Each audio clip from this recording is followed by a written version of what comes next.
ഞങ്ങൾ പുന്നമട കായലിലൂടെ ഇങ്ങനെ സഞ്ചരിച്ചു പോവുകയാണ്, സ്പീഡ് ബോട്ടിൽ സഞ്ചരിച്ചു പോവുകയാണ്. മഴ ഇങ്ങനെ പെയ്യുന്നുണ്ട്. മുമ്പ് പറഞ്ഞ പോലെ കൊടയെ ഒരിക്കലും തള്ളി പറയാൻ പറ്റില്ല എന്ന് പറഞ്ഞ് ശരിയായില്ലേ? കൊടയെ ആശ്രയിക്കേണ്ടി ഒന്ന് നിറച്ചു കൊടയൊക്കെ ആയിട്ട്. അതുകൊണ്ടൊന്നും നമ്മുടെ ലൈവ് മുടങ്ങില്ല. ഇതിനിടയിൽ കണ്ട രണ്ട് കാര്യങ്ങൾ പറയാം. വിയപുരം ചുണ്ടൻ നീറ്റിലിറക്കുന്നു. അത്ര ഗംഭീരമായി അതിൻ്റെ ഒരു ഗംഭീരമായ ഒരു സൈനായിരുന്നു ഷൈജു. അതുപോലെ മറ്റൊന്ന്, ഇപ്പോൾ നമ്മളിങ്ങോട്ട് വരുമ്പോൾ ആളുകൾ രാവിലെ സംസാരിച്ച് കണ്ടിട്ട് പറയായിരുന്നു, വള്ളംകളി ഇന്ന് ഷൈജു ദാമോദരൻ നയിക്കും, കേരളം ഇന്ന് കൈരളിയിൽ. നമ്മളുടെ ലൈവിൽ കണ്ടിട്ട് ആളുകളുടെ കമൻ്റാണ് ഞാൻ പറഞ്ഞത്. അപ്പോൾ നടന്നുപോയപ്പോൾ ഒരാൾ പറയാം, ദേ കമൻ്ററിന്ന്. ഒരാൾ ഒരു വളരെ വളരെ സ്പോണ്ടേനിയസ് ആയിട്ട് പറയാണ്, ദേ കമൻ്ററിന്ന്. ഒരു ചെറുപ്പക്കാരൻ പറഞ്ഞിട്ട് അല്ല, അത് സന്തോഷം. നമുക്ക് കൂടുതൽ പ്രേക്ഷകരെ കൈരളി ന്യൂസിലേക്ക് തന്നെ ഇന്ന് ആകർഷിക്കാൻ കഴിയണം. കാരണം ആ രീതിയിലാണ് കൈരളി ഇന്ന് എല്ലാ കാര്യങ്ങളും പ്ലാൻ ചെയ്തിരിക്കുന്നത്. തീർച്ചയായിട്ടും പ്രേക്ഷകർ കൂടി അത് മനസ്സിലാക്കുമെന്ന് കരുതുന്നു. പക്ഷേ വിനീഷ പറഞ്ഞൊരു കാര്യത്തിൽ നിന്ന് എനിക്ക് ഇൻട്രസ്റ്റിംഗ് ആയിട്ട് തോന്നിയത്, ഓരോ ചുണ്ടൻ വള്ളങ്ങളുടെയും ജീവിതത്തിൽ, നമുക്ക് ജീവിതം എന്ന് തന്നെ പറയണം, ചുണ്ടൻ വള്ളം ഒരു ദൈവികമായിട്ടുള്ള പ്രതീകമാണ്. അപ്പോൾ ഓരോ ചുണ്ടൻ വള്ളങ്ങളുടെയും ജനനം മുതൽ അതിൻ്റെ ഏറ്റവും പ്രധാന, നമ്മൾ പറയില്ലേ, ജനിക്കുന്നു, ആദ്യത്തെ ബർത്ത്ഡേ, ചോറൂണ്, നൂലുകെട്ട്, പേരൻഡിങ് എന്ന് പറയുന്ന പോലെ നീരണിയൽ എന്ന് പറയുന്ന വലിയൊരു ചടങ്ങാണ് വള്ളങ്ങളുടെ നീരണിയൽ. വിനിഷ തുടങ്ങിയത് തന്നെ ഇന്ന് വള്ളംകളിയിൽ നമ്മൾ ആദ്യം നീരണിഞ്ഞു. നല്ല മഴയാണ്. ഇതെല്ലാ അർത്ഥത്തിലും ഒരു നീരണിയൽ. കൈരളി റിപ്പോർട്ടിംഗ് ടീമിന്റെ, കൈരളി ബ്രോഡ്കാസ്റ്റിംഗ് ടീമിന്റെ ഇന്നത്തെ വള്ളംകളി, നെഹ്റു ട്രോഫി വള്ളംകളി തത്സമയം ലോകമെമ്പാടുമുള്ള മലയാളികളിൽ എത്തിക്കുന്ന കൈരളി. അതായത് നമ്മളിപ്പോൾ അല്പം മുമ്പ് വിയപുരം ചുണ്ടൻ നീരണിഞ്ഞു എന്ന് പറഞ്ഞതുപോലെ ഷൈജു ഭയങ്കര എനിക്ക് തോന്നുന്നു ഈ കമന്ററിയുടെ ഒരു സ്പോണ്ടേനിറ്റി എന്ന് പറയുന്നതാണ്. നമ്മുടെ മുമ്പിലേക്ക് വരുന്ന കാഴ്ചകൾ, നമ്മുടെ മനസ്സിലെ ചിന്തകൾ, ഇതിനെ രണ്ടിനെയും കൂടി ഏറ്റവും നല്ല ഭാഷയോടെ, ഏറ്റവും തീവ്രതയോടെ അവതരിപ്പിക്കുന്നതാണ് താങ്കളെ വ്യത്യസ്തനാക്കിയത്. അത് ആ ഒരു എക്സ്പീരിയൻസ് കൂടി ഒന്ന് ഈ പുന്നമട കായലിനകത്ത് എന്ന് പറയാമോ? തീർച്ചയായിട്ടും ഒരുപാട് സംഗതികളുണ്ട്. ഇപ്പോൾ ഏറ്റവും അടുത്ത് അതായത് 2 മാസങ്ങൾക്കപ്പുറം അടുത്ത ബന്ധുക്കളാകാൻ പോകുന്ന 2 താരങ്ങളെന്ന് സങ്കല്പിക്കുക. അവർ രണ്ടുപേരും കളിക്കുന്നത് 2 വ്യത്യസ്ത ടീമുകളിൽ, കളിക്കളത്തിൽ, ഫുട്ബോളിൻ്റെ കളിക്കളത്തിൽ, അല്ലെങ്കിൽ സ്പോർട്സിൻ്റെ കളിക്കളത്തിൽ. അവർ 2 ടീമുകൾക്ക് വേണ്ടി കളിക്കുമ്പോൾ അവർ തമ്മിലുള്ള കളിക്കളത്തിൽ പ്രകടമാക്കുന്ന വീറും വാശിയും ശത്രുതയും നമുക്ക് ഊഹിക്കാം. 1 മാസത്തിനപ്പുറം ഇതിൽ ഒരാളുടെ പെങ്ങളെ മറ്റയാൾ കല്യാണം കഴിക്കാൻ പോവുക. അപ്പോൾ ഇവർ തമ്മിൽ പരസ്പരം ആവേശത്തോടെ ഫൗൾ ചെയ്ത് ഇടിച്ച് റെഫറി കാർഡ് കൊടുക്കുന്ന സമയത്ത് നമുക്ക് പറയാൻ സാധിക്കണം, അധികം തല്ലുകൂടണ്ട, നാളെ അളിയാന്ന് വിളിക്കണ്ട അങ്ങോട്ടും ഇങ്ങോട്ടും. മനസ്സിലായില്ലേ? അപ്പോൾ ഇങ്ങനെ ഇതാണ് അതിനെ നമ്മളൊരു ഫാമിലി പശ്ചാത്തലത്തിലേക്കും അവരുമായി ബന്ധപ്പെട്ട ഏറ്റവും റീസെൻറ്റ് ഡെവലപ്മെൻറ്റ്, ഒരാൾ വിവാഹം കഴിക്കാൻ പോകുന്നുള്ളൊരു വാർത്തയാണ്, ഒരു താരം. അപ്പോൾ ആ വാർത്തയെ നമ്മൾ കണക്ട് ചെയ്യുന്നു, അവർ റീസെൻ്റായി നടക്കാൻ പോകുന്ന ഒരു സംഭവത്തെ കണക്ട് ചെയ്യുന്നു. ആ വർത്തമാന കാലവുമായിട്ട് ആ കാഴ്ചയെ കണക്ട് ചെയ്യുന്നിടത്താണ് ശരത്ത് പറഞ്ഞതുപോലെ ഇതിൻ്റെ ജീവൻ ഇരിക്കുന്നത്. അതിനിടയിൽ ഇന്ന് ഞാനിങ്ങനെ ഷൈജുവേട്ടൻ പറയുന്നത് ഇങ്ങനെ കേൾക്കുകയായിരുന്നു. ശരത്തേട്ടൻ ഞാൻ പറയുന്നത് കേൾക്കുന്നില്ലേ? അതായത് എൻ്റെ ഒരു റിക്വസ്റ്റ് ഉണ്ട് ഷൈജുവേട്ടനോട്. അതായത് ശ്വാസമടക്കി പിടിച്ച് സോച്ചി, ഘടികാരങ്ങൾ നിലയ്ക്കുന്ന സമയം, അത് മറക്കില്ല ഷൈജുവേട്ടൻ്റെ ആ ഡയലോഗ്. അത് ഇത്തവണ ശ്വാസമടക്കി പിടിച്ച് പുന്നമട, ഘടികാരങ്ങൾ നിലയ്ക്കുന്ന സമയം, അമ്മാതിരി ഒരു ഡയലോഗ് വേണം എന്നൊന്ന് പറഞ്ഞേക്കണേ. 2018 റഷ്യൻ ലോകകപ്പിലെ ഡയലോഗാണത്. പറയാം. അതെ. ഒരു ഫാൻ ബോയ് അവിടെ ഇരുന്ന് വലിയ കുഴപ്പമുണ്ടാക്കുകയാണ്. മനു പറയാണ് ഷൈജുവേട്ടൻ്റെ മറ്റേ ഘടികാരങ്ങൾ നിലയ്ക്കുന്ന ആ ഒരു ഫീലിനെ കുറിച്ചാണ് പറഞ്ഞത്. അത് വരാം.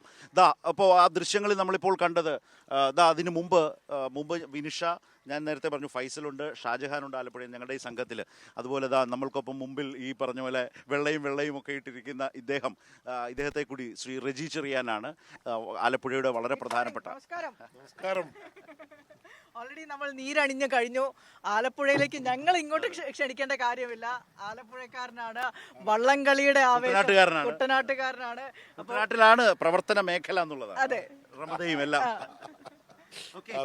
പറയൂ, വള്ളംകളിയുടെ ആവേശം. ഇന്നത്തെ പ്രാർത്ഥന എന്താണ്? ഇന്നത്തെ പ്രാർത്ഥന, നമുക്ക് ഇന്ന് മഴയിൽ ഒന്ന് മാറി നിന്ന് ചെറിയ മഴ നമുക്ക് വള്ളംകളിക്ക് വേണമെന്നുള്ള ഒരു ശാസ്ത്രം കാലം. ചെറിയ മഴ വേണം. പക്ഷെ ഞാനതിന് റീചായന്റെ ഭാഷയിൽ, റീചായന് വേണ്ടി, ഓൺ ബിഹാഫ് ഓഫ് റീചറിയാൻ, അദ്ദേഹത്തിന് വേണ്ടി ഞാൻ മറുപടി പറയുന്നു.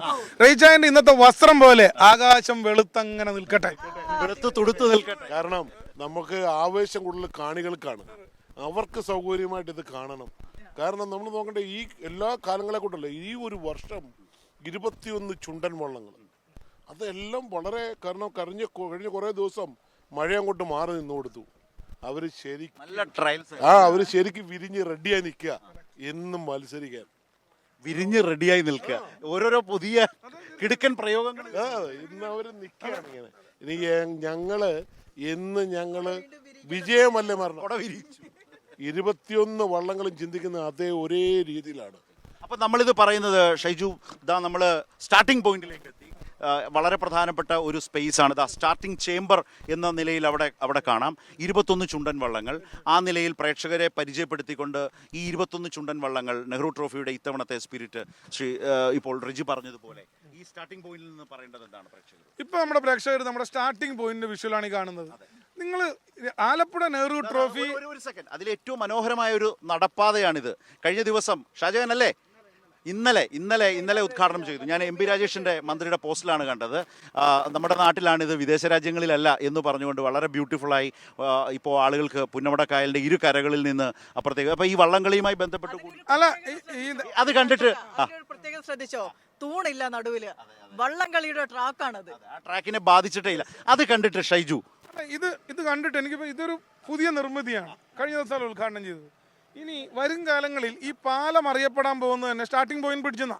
കാരണം നമുക്ക് പുറത്തുനിന്ന് ഒരാൾ വന്ന് വിദേശി വന്നാൽ, ഒരു അന്യ സംസ്ഥാനക്കാരൻ വന്നാൽ, ഇതാണ് നെഹ്റു ട്രോഫിയുടെ സ്റ്റാർട്ടിംഗ് പോയിന്റ് എന്ന് പറയാൻ ഒരു സംഗതിയില്ല. കാരണം ഈ ഒരു സംഗതി ഇപ്പോൾ ഇത് മത്സരത്തിന് വേണ്ടി ഒരുക്കിയിരിക്കുന്ന സാധനങ്ങളാണ്. പക്ഷേ ഈ പാലം ഇവിടെ തന്നെ ഉണ്ടാവും. സോ പാലമാണ് സ്റ്റാർട്ടിംഗ് പോയിന്റ് എന്ന് പറയുന്ന നെഹ്റു ട്രോഫി ബ്രിഡ്ജ് എന്ന് വരും. നെഹ്റു ട്രോഫി ബ്രിഡ്ജ് എന്ന് പേരിടാം. അങ്ങനെ ഒരു ഭാവിയിൽ അങ്ങനെ കേൾവി കേൾക്കാൻ പോകുന്ന ഒരു പാലം കൂടിയാണ്. ഒരു നിമിഷം ഫ്രെയിമിൽ മുഖം കൂടി വേണ്ടതാ. ഇത് പക്ഷേ കോട്ടയത്തെ പടവലങ്ങിയ പാലമല്ല കേട്ടോ.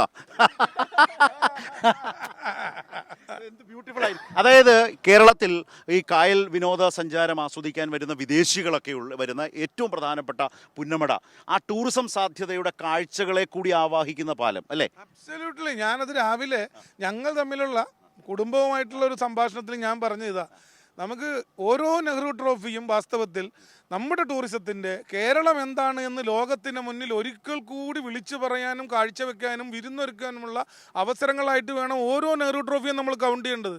ഇത് അബണ്ടന്റ് സാധ്യതകളാണ് നെഹ്റു ട്രോഫി തുറന്നിടുന്നത്. പക്ഷേ നമ്മുടെ ഈ നെഹ്റു ട്രോഫി കഴിഞ്ഞ കാലങ്ങളിൽ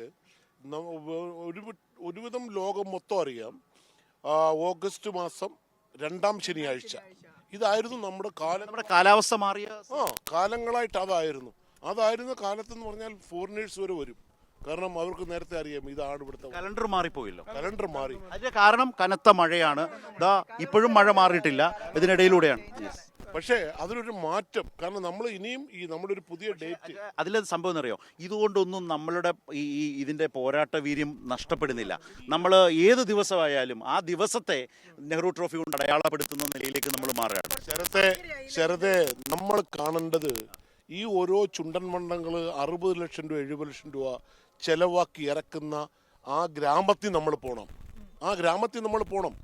അവിടെ ആവേശവും അവര് നിർദ്ദണ്ഡ ഓരോ ദിവസവും ജോലി ചെയ്ത് കൊണ്ടെടുക്കുന്ന ഒരു വീതമാണ് അവര് ഈ വള്ളം പണിഞ്ഞിറക്കുന്നത്.